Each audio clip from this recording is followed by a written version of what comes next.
Allah subhanahu ve teala adam olunu jaratkanında en birinci borçunu salgandı. Ani'budullaha ve citanibut tağut dep bir Allah'a etigiz kulluknu, bir Allah'tan sonra tapınmağız kişiye deydi.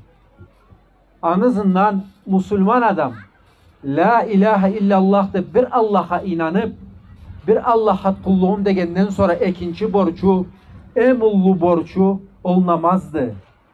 Ol namazdı. Allah subhanahu ve teala ol namazını Peygamber Allah'ın salam bosnana borç eter üçü Cebrail melekni iyip Mekke'ye Muhammed aleyhissalatu vesselam ceheti köknü başına költürüp Sidratul Muntaha derecetip andan Cebrail melek ey Muhammed men yandan arbarra erkillik yoktu.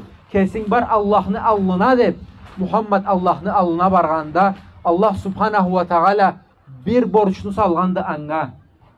5 vakti namaz seni ümmetine dep cemaat. 5 vakti namaz ertemle gün orta ekindi ingir cassı.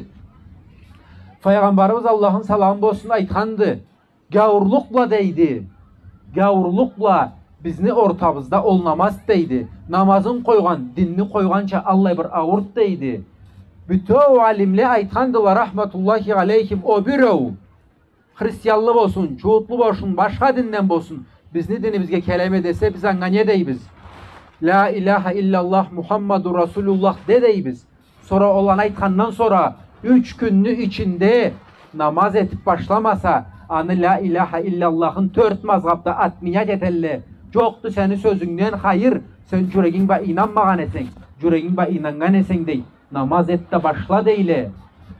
Bizni milleti biz ol halga kelip durat bugün karnaşlarım, geçlerim. Caşavunu mağanası aşağan, içken çuklağan, ayak yolga bargan sıyız miktep olsun. Sonra bir anda bunda kele keldi yüreğimde iman bardı men Allah'a inanama. Sen Allah'ını alına barsan sağlık da bergenim, rızkı da bergenim, karu da bergenim. Ne zaten seni tıygan ol namazdan Allah'a secde etkenden dese niye cevap veriksiz?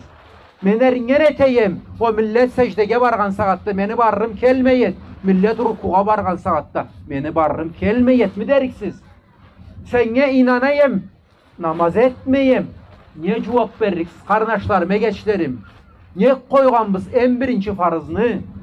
Bugün de karnaşlarımız gıyit de gıyitga kelip durallah. Geçlerimiz gıyit de gıyitga kelip durallah. Sonra azan aytılıp namazga çakırılsa ala namazga sırt burallah.